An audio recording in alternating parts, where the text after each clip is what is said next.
Good day. The last few days have witnessed a very heavy escalation of Russian missile strikes on various places in Ukraine.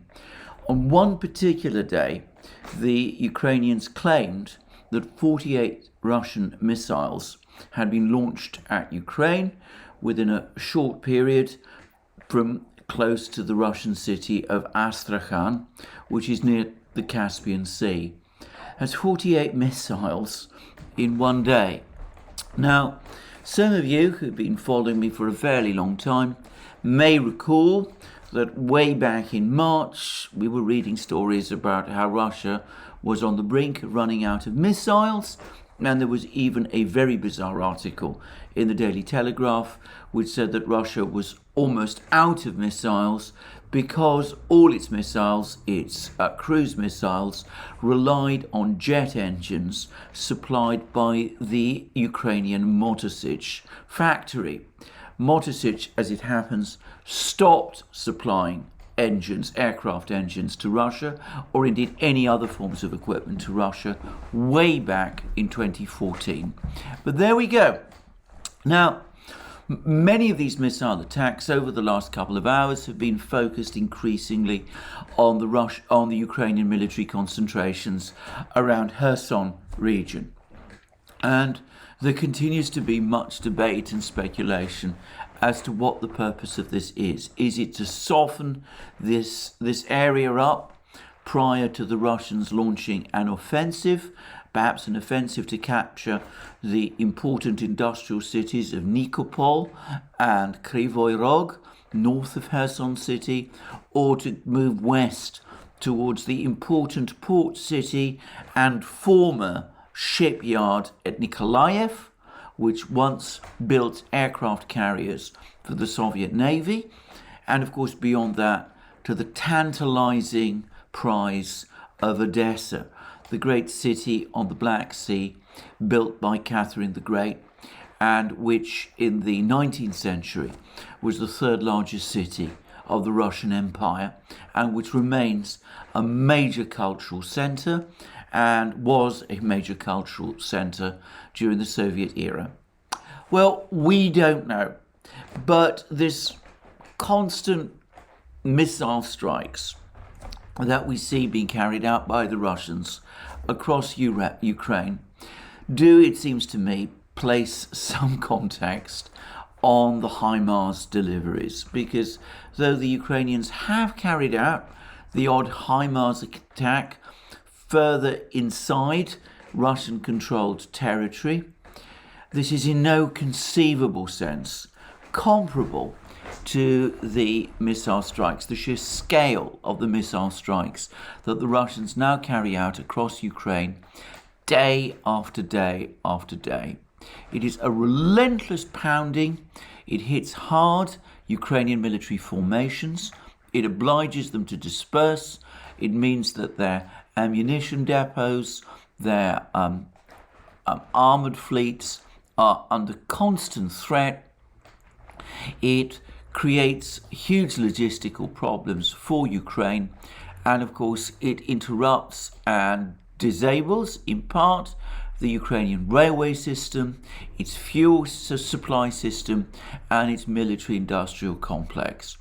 And perhaps most seriously, this endless rain of missiles that the Russians launch every day upon Ukraine mean that in every single part of Ukraine, everywhere in Ukraine, there is no place where the Ukrainians are able to hide or to feel completely secure, which of course is not the case for the Russians.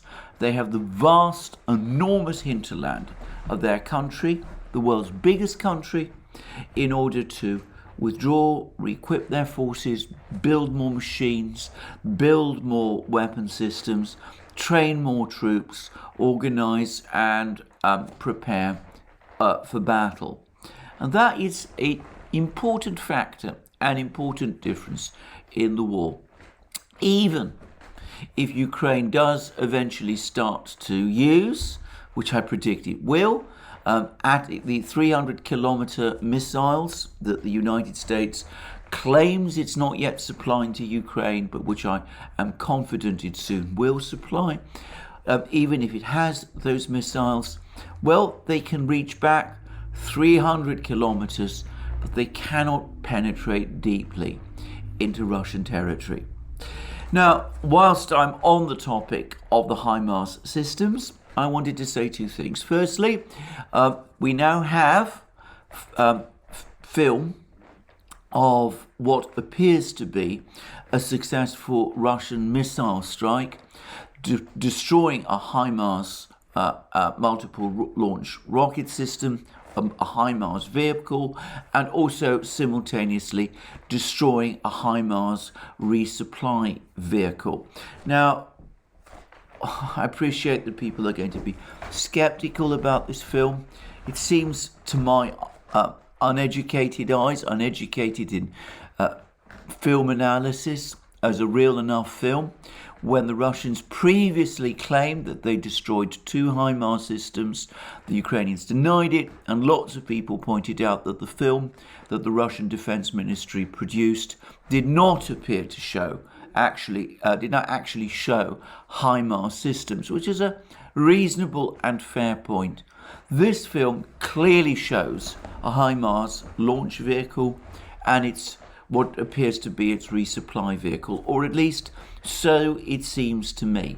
Now, undoubtedly, there are editions of this film which have been circulating with, music added and with pictures of what looks like a Russian Iskander missile launch, possibly the type of missile that was used to destroy these 2 HIMARS vehicles.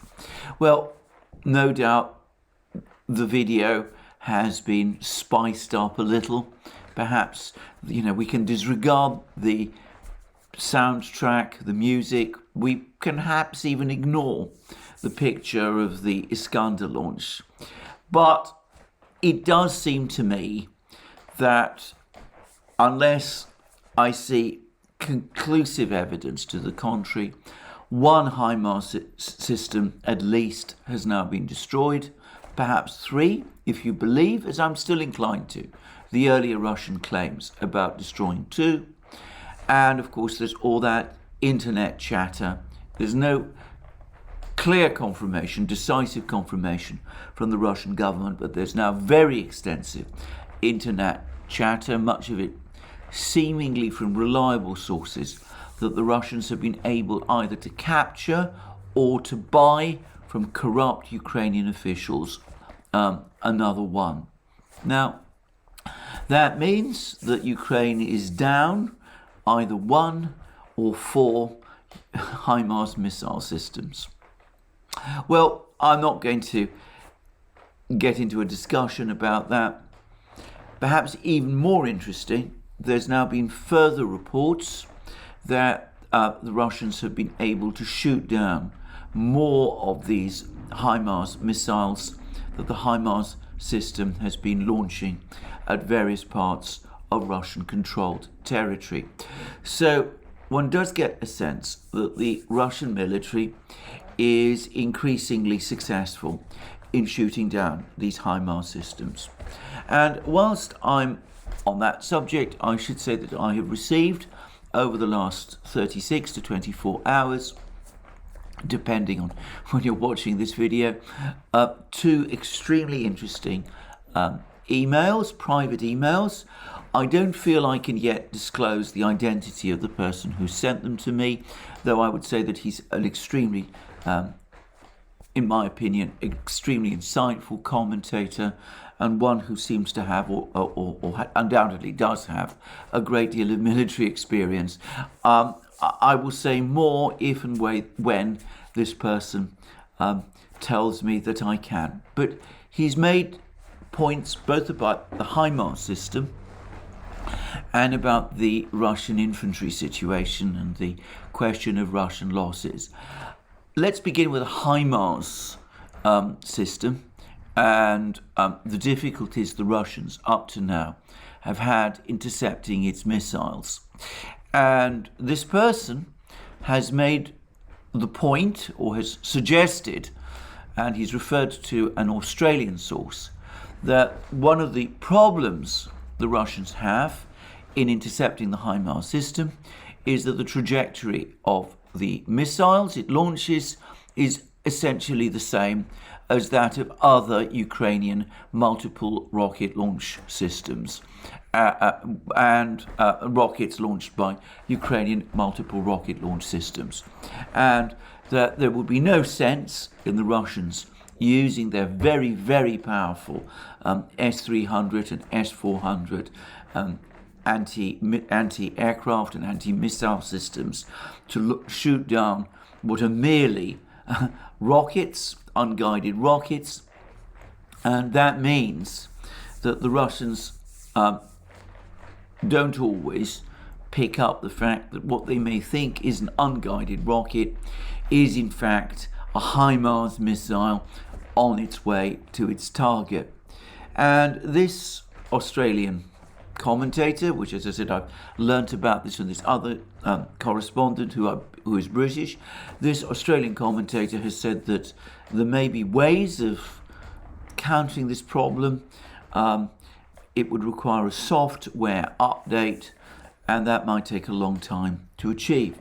Now, that actually seems to me to be consistent with the known facts, because what has actually been happening over the course of this war, since the HIMARS system first started to be used, is that we've had multiple reports now from multiple sources that the Ukrainians launch a multiplicity of missiles, of rockets from their own multiple rocket launch systems when the HIMARS missiles are being launched.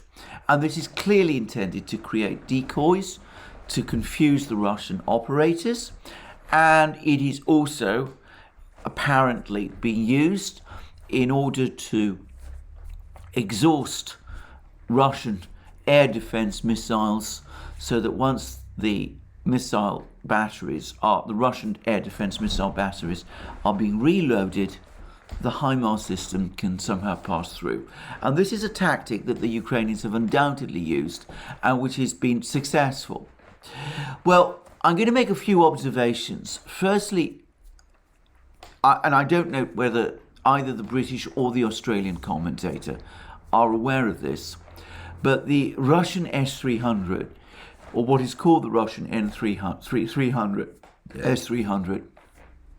is not a single missile system. It is a family of missile systems. And there is one specific member of this family, the Ante 2500, which is specifically oriented to providing anti-missile defense. It's an anti-missile system. Unlike the other members of the S-300 family, the Ante 2500 uses a tracked chassis. And since it is a system that is specifically designed to shoot down missiles, in fact, it was created initially by the Soviet Union, but its manufacturer, Almaz Ante, the giant Russian Almaz Ante concern, has undoubtedly been constantly updating it ever since. I am sure that there is. I am sure that it is this system, which, by the way, the Russians have confirmed. They've even provided pictures that it is actually present in the battlefields of Ukraine. I'm sure that it is this system which is being used principally to intercept missiles over long ranges.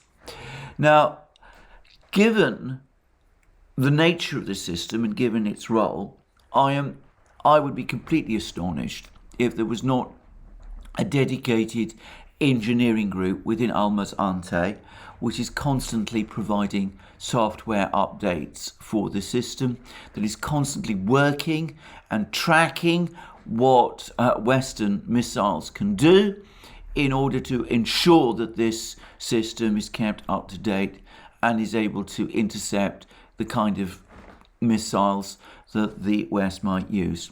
And my own guess, my own view, is that this group, and I'm not a software engineer, but as I said, this is clearly a priority field for the Russians and for HIMARS Ante itself.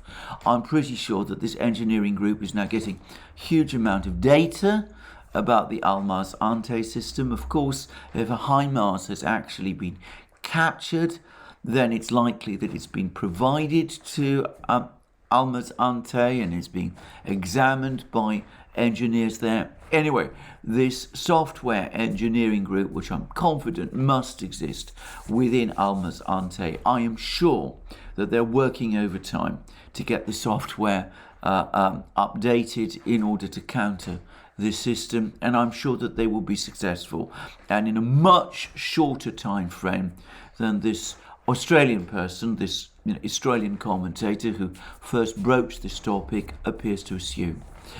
But the British informant who passed on this information to me also suggested that a more effective way, or a successful way of shooting down HIMARS systems at the moment might be to use the short-range point defense Panzer gun missile system.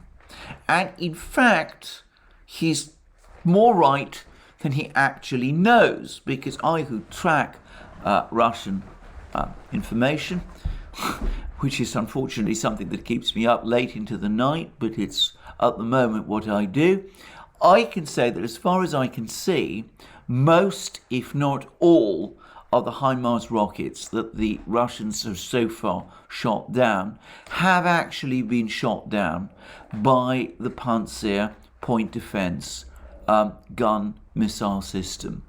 And undoubtedly the Russians are going to be building more of these Panzer systems and locating them around sensitive targets like ammunition depots, headquarters, and all that sort of thing, bridges, dams, all that sort of thing, in order to provide defense from the HIMARS systems. But I am sure that the Russians are also working hard on updating, I will continue to refer to it, the Ante 2500 system, the part of the S300 family which is primarily tasked with anti-missile defense, and which has been actually very successful in providing the Russians with anti-missile defense up to now in this war. And the reason for this is not difficult to understand. The Russians like to use layered defenses. They don't like to rely on just one single system. They like to use layered defenses. The Panzer is an effective system, but it can be swamped. So better have a layered defense system, a long-range system like the Ante 2500, which can shoot down HIMARS systems from long ranges, and then if any penetrate that system, then the Panzer, which has only a limited ammunition load of rockets and cannon ammunition, well, it can then deal with any remaining HIMARS systems that get through. And I suspect that this will be part of the pattern of what we will see happen. That's, of course, only the air defense system, only the part of this Russian counter to the HIMARS system, which, if you like, is the passive air defense part of it. I'm absolutely sure that the Russians will now be hunting HIMARS actively, and of course the way they will do that is through spies, through electronic intelligence, to try to keep track of the communications of the troops who operate the system, when they use radio messages, for example, especially if they're using American radios. The Russians will be listening in, trying to figure out from where those radio signals are coming from, where these HIMARS are located. But above all, I think the major tool used to track down these systems will be drones.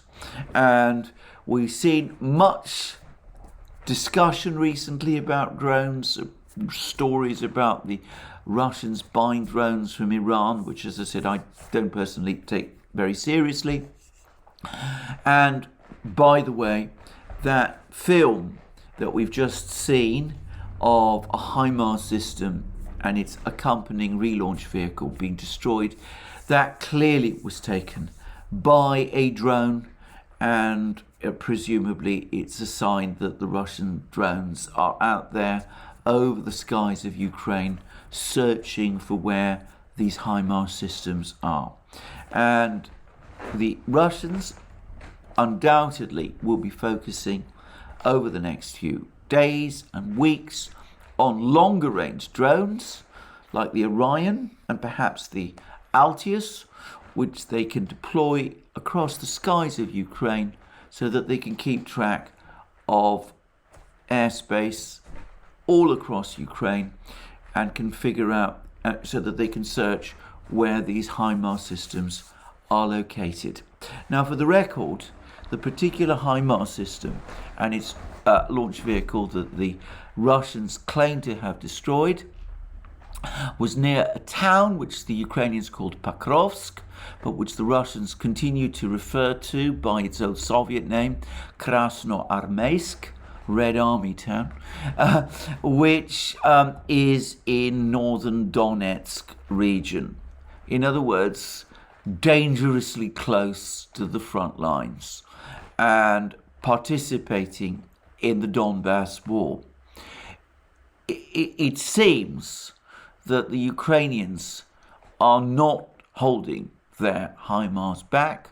They're not deploying them to Odessa and Nikolaev and to Kryvyi Rog and all these places in preparation for their great offensive against Kherson region. They are deploying them right at the center of the battle.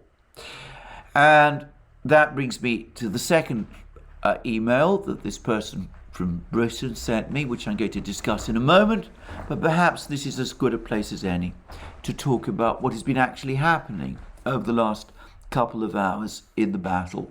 Now, yesterday I said that it seemed to me that the Russians are fully in a position to capture Siversk and that they haven't done so yet, and that the reasons for that probably have some kind of tactical reasoning, and that the Russians are probably mostly focused at the moment on cutting roads, shaping the battlefield, doing that sort of thing, rather than attempting to take over actual towns and cities.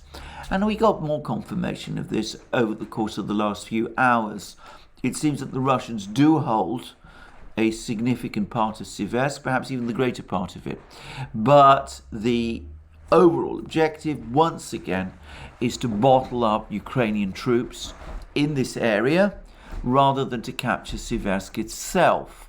The Russians did the same in Lysychansk, and they're now doing it in Siversk. And as I've said many times, the Russian priority is to destroy the Ukrainian army. That is more important to them than capturing any particular town or village in Donbass. Once the army, or at least the better part of the Ukrainian army, is destroyed, then Ukraine's capacity to keep fighting is reduced or eventually broken, and then everything will fall, as far as the Russians are concerned, into place. And that, it seems to me, is what is happening in Siversk. That's also what is happening in Soledar. Now, about 2 weeks ago, around the time when Lysychansk was falling, we got all kinds of exciting news that the Ukrainians were deploying up to 20,000 troops in and around Siversk in order to defend this rather small town because of its enormous strategic significance. Now, I don't know what's happened to all of those 20,000 troops. Perhaps many of them have been killed. Undoubtedly, some of them have withdrawn and been shuttled down to other places. But the fact is that it's likely that there are still significant Ukrainian forces in and around Siversk, and it's probably the case that the Russians at the moment are more interested in either trapping or destroying those Ukrainian troops than they are in capturing Siversk itself. So that's, I think, what is happening in that part of the battleground. Perhaps more importantly, I'm getting increasingly the sense that this is the next phase of the Battle of Donbass is going to be a bigger version of the battle for Lysychansk and Severodonetsk.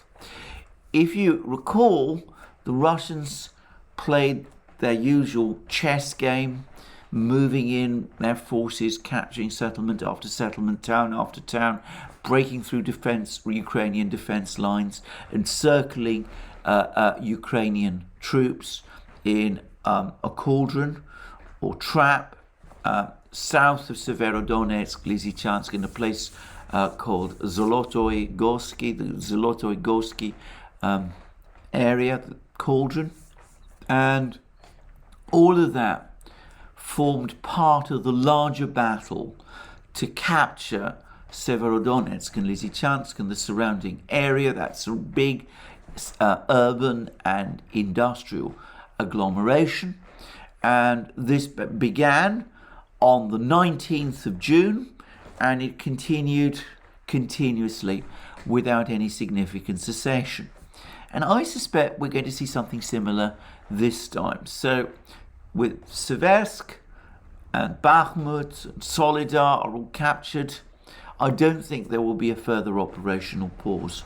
I think, as far as the Russians are concerned, all of this fighting is now part of the push to capture Slavyansk, the northern part of the Slavyansk-Kramatorsk conurbation, and then eventually Kramatorsk as well, bringing the Battle of Donbass to an effective end.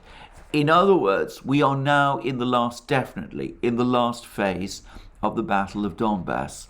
I say that because I noticed that more and more Russian commentators are talking about the ongoing fighting in exactly that kind of way.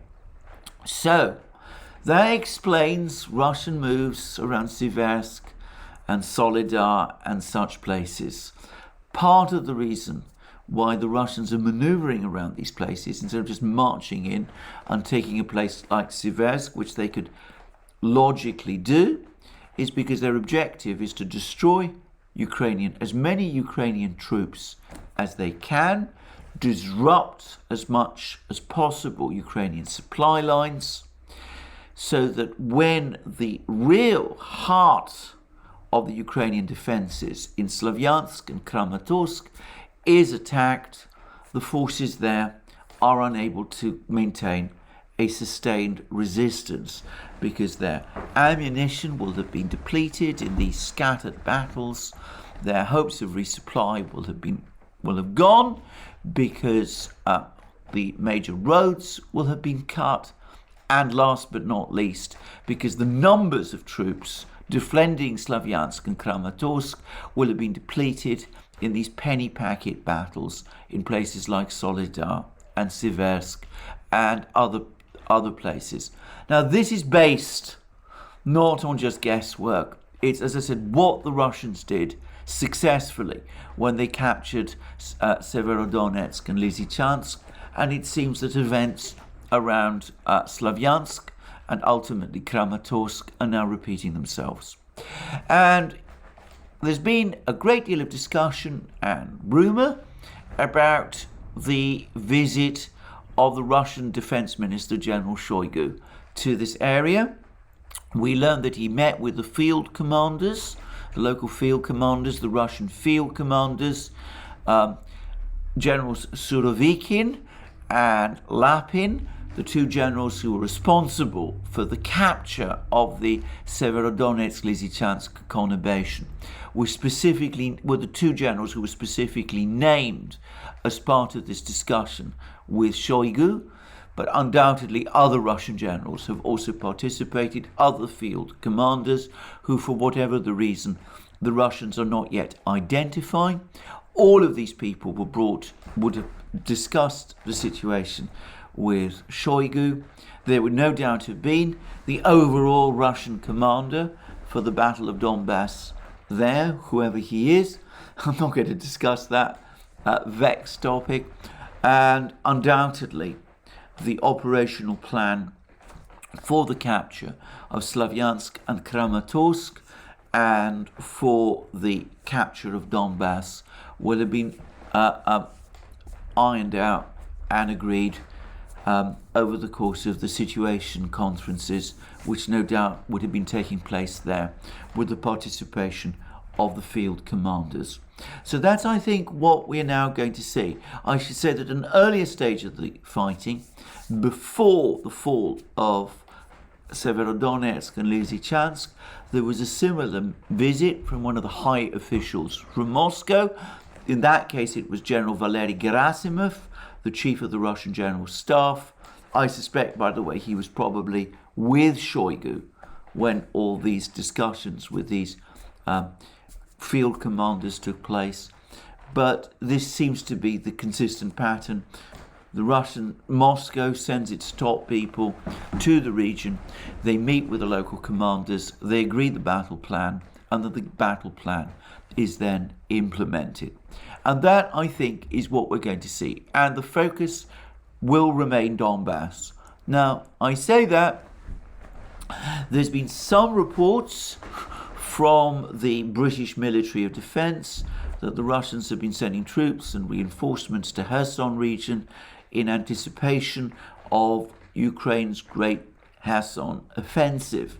And there's been a suggestion by several people, including the Military Summary Channel, that the legend of the great Kherson offensive was basically conjured up in order to distract the Russians, to change their focus from the situation on Donbass and to redirect it to this peripheral area, to Kherson region, even though the reality is that it's looking increasingly unlikely whether the Ukrainians will be able, in fact, to launch an attack in force in this area.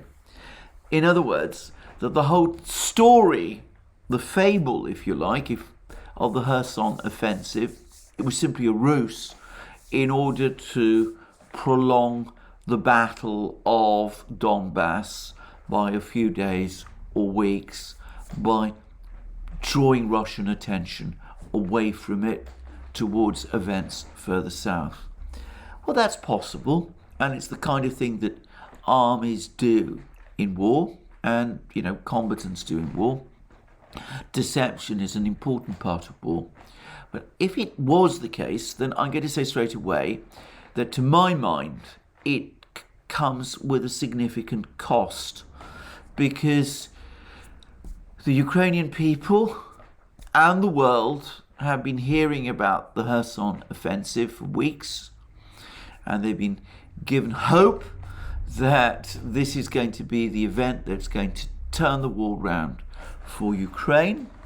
And if we find out eventually that this is all a ruse and it was never intended seriously, and that it was all part of some cunning plan to deceive the Russians so as to prolong the battle of Donbass, which Ukraine is losing and which it is going to lose anyway, well, I think a lot of people will feel, shall we say, disappointed.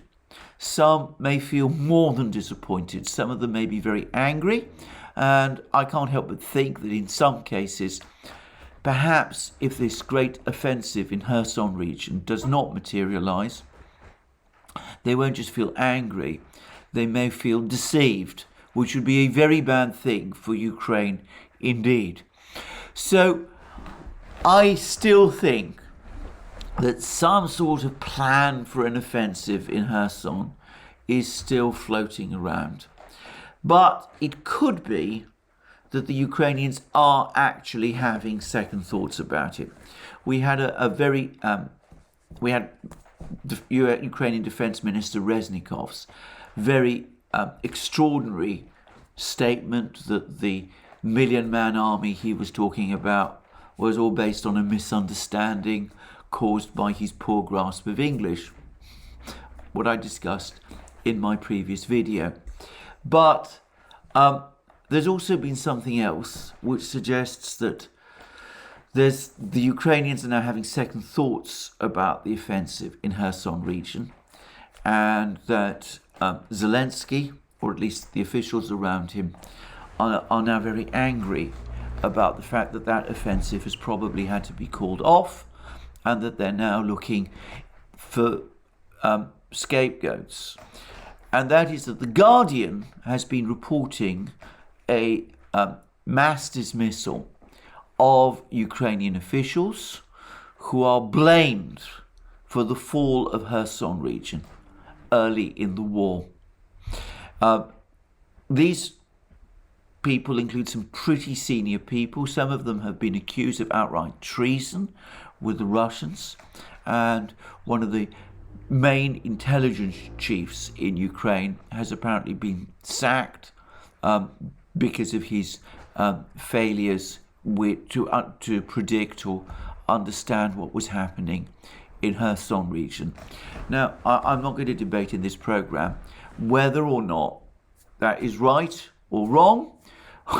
All I would say is that it does seem to me consistent with a Ukrainian government that's now, perhaps because of these missile strikes by the Russians, perhaps because of the Russian reinforcements that have come to Kherson region through these trains and these railways and roadworks that the Russians have been rebuilding there.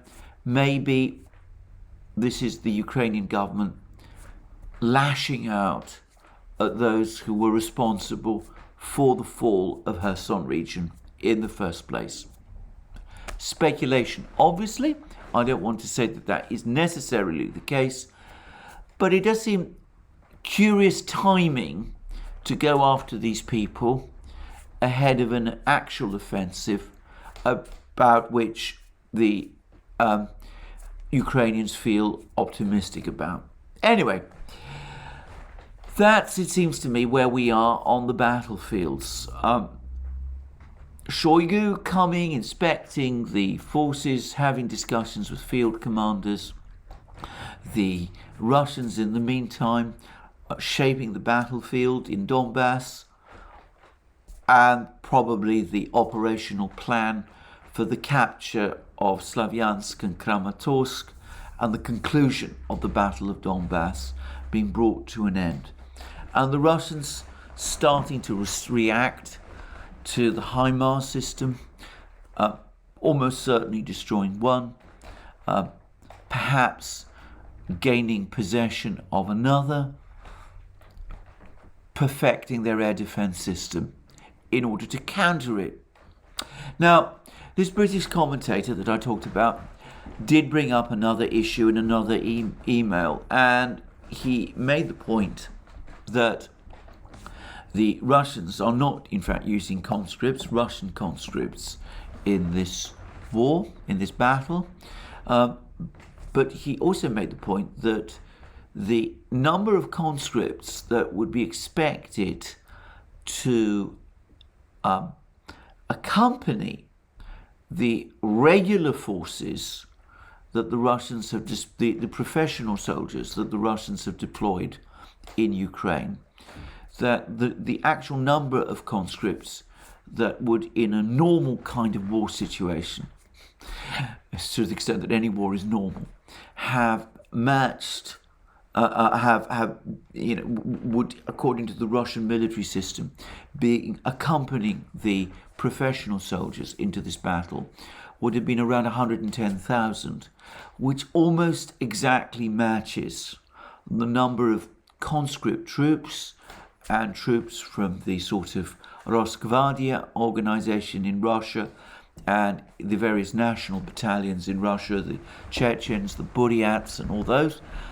It almost exactly matches the number of conscripts that the Russian military would, in other circumstances, have been expected to deploy in Ukraine. And that, I think, is important, and it's an interesting and very, very important point, especially since it is likely that the conscript soldiers make up a significant part of the infantry. The armoured units, the artillery, the technical people, that's probably where the professionals are principally located, whereas the infantry might still be conscripts in much of the Russian army. And since the Russians aren't sending conscripts to Ukraine, it's likely that many of the infantry that are actually conducting this war are in fact from Donbass militia, and as I said, these supplemented by these units from the Rosgvardia organization, the Chechens and the others, who almost exactly match the number of Russian regulars in the battle.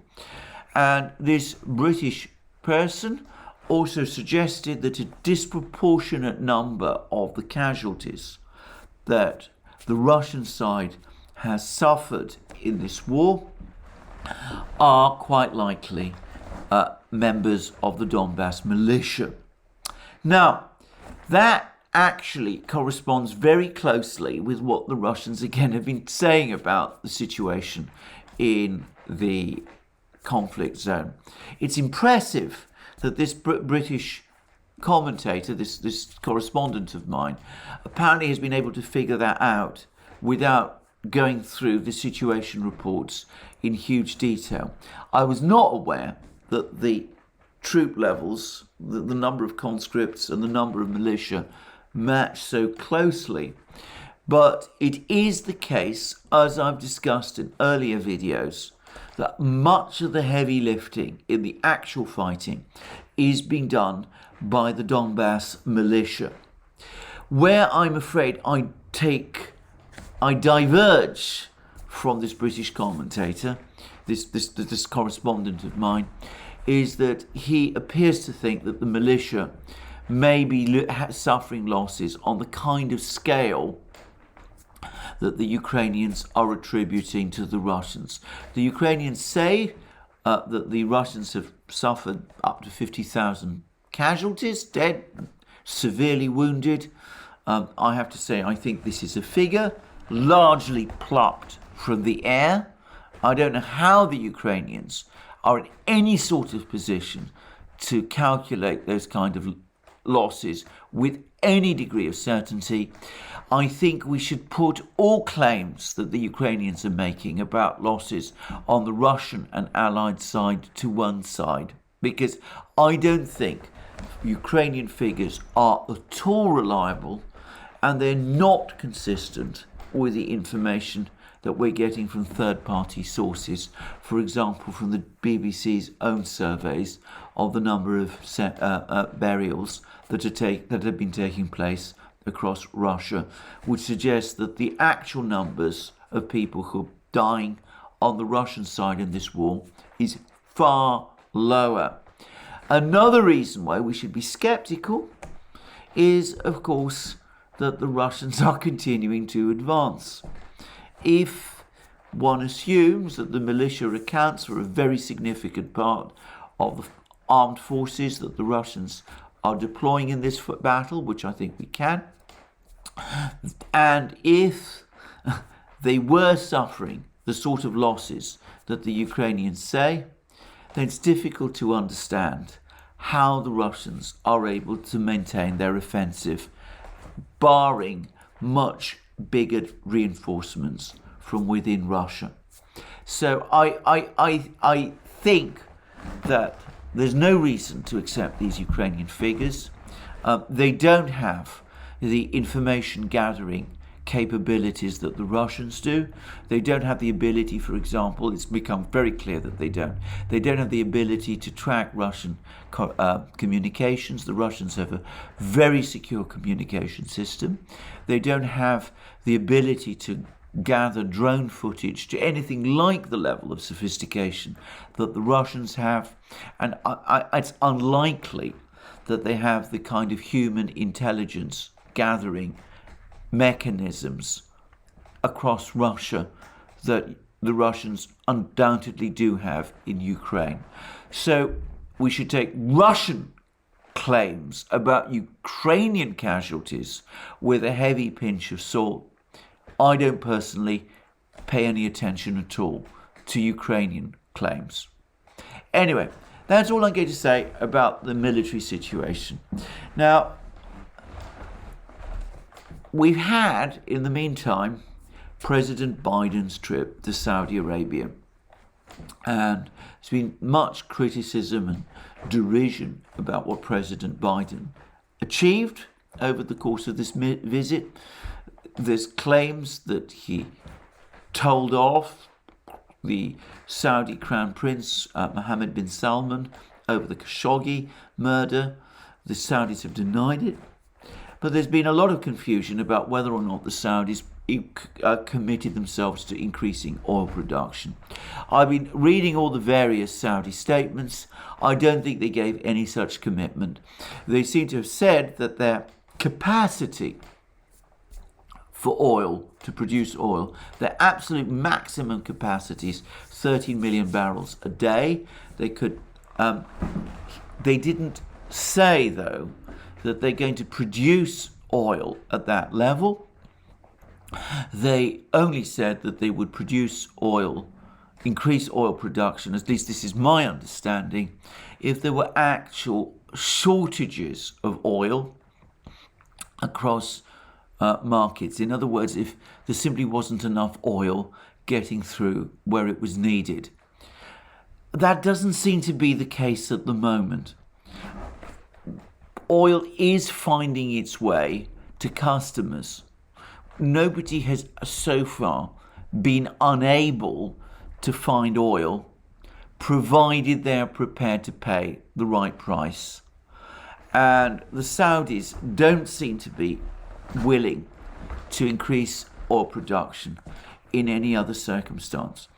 Now, the Saudis have also talked about the importance of consultations between the OPEC and OPEC plus formats, which of course include Russia.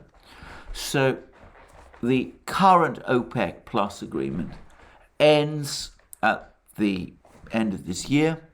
It could be that the Saudis and the Russians will have another discussion. But for the moment, I don't think that the Saudis are going to go behind the agreement which exists at the present time. And I don't think they're looking to increase production. And for the record, I think even if the Saudis did increase production, they could not substitute for the losses of Russian oil, which are already having such a destabilizing effect on markets. And of course, the Europeans have got themselves into the same mess over their gas issues. And there's now increasing talk in Germany about a very cold and difficult winter. And this is producing some extraordinary suggestions. And there's been another, I think, frankly unbalanced article by Simon Tisdall. I believe he is the foreign news editor in The Guardian. Putin is already at war with Europe. There is only one way to stop him. And it turns out that the way to stop him is for the West to become actively involved in the war. There isn't to use Tisdall's words, using NATO's overwhelming power to decisively turn the tide. Direct, targeted, forceful Western action to repulse Russia's repulsive horde is not a vote for a third world war. It's the only feasible way to bring this escalating horror to a swift conclusion, whilst ensuring Putin and those who might emulate him do not profit from lawless butchery. And there's been a similar article from a gentleman called Dan Altman in Foreign Affairs magazine in the United States. And Mr. Altman talks about the West worries too much about escalation in Ukraine. And so far as I can understand it, Mr. Altman's idea is that the West should send its armies to fight the Russians, but pretend that those armies aren't really NATO armies at all. They're just volunteers going to Ukraine with or without orders to fight the Russians there. I cannot imagine any more disastrous ideas than these.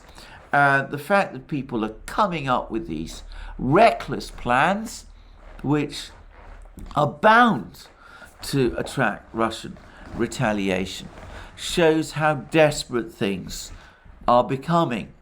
Now, note that Mr. Tisdall is complaining furiously about Russian responses, the Russian retaliatory moves against European economies.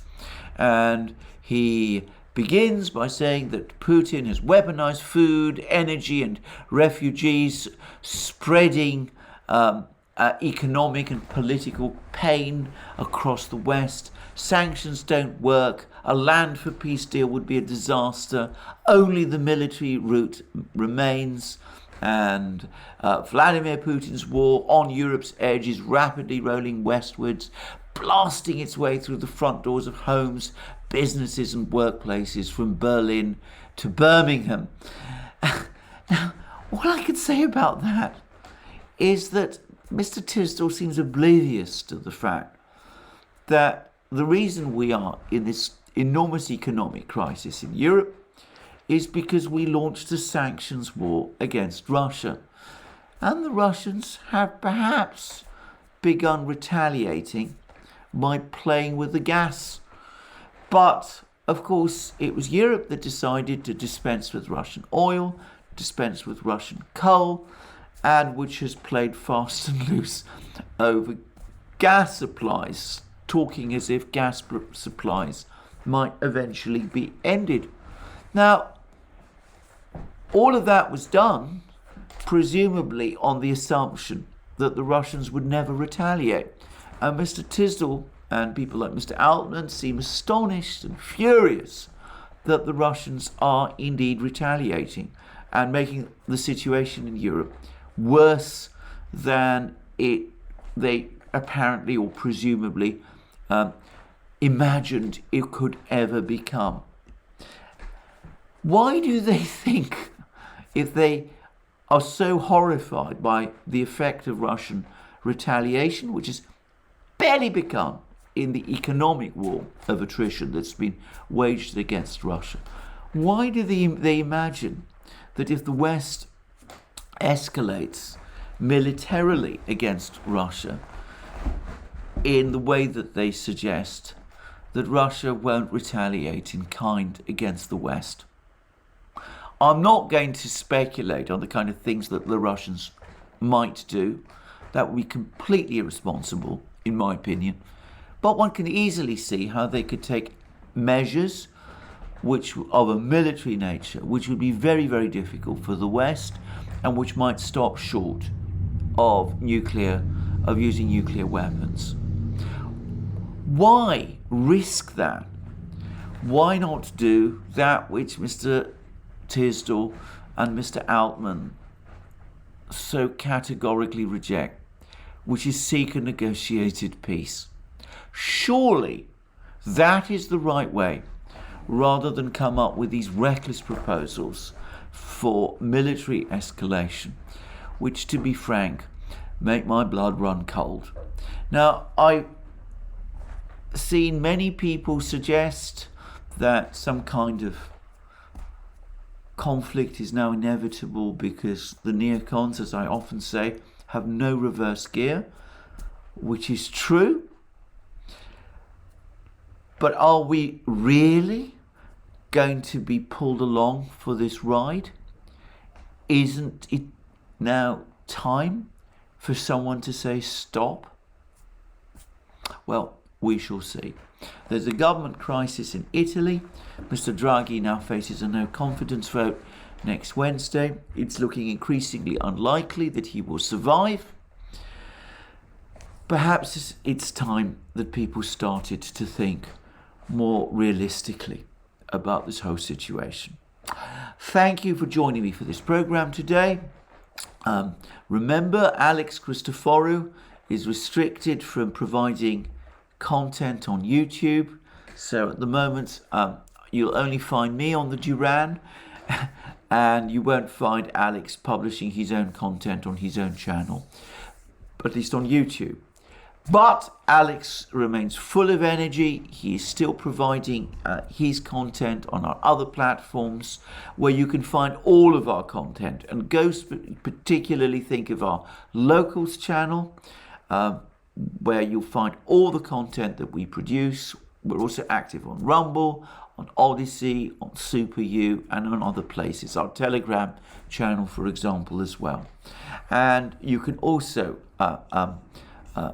support us via Patreon and Subscribestar. We particularly need your support at this time, when we see all these rumbles that what's been happening to Alex might imply.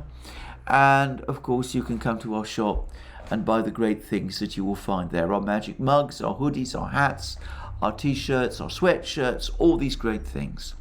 And last but not least, if you've liked this video, please press the like button, and please also check your subscription to this channel. Thank you for joining me today. More from me soon, and have a very good day until then.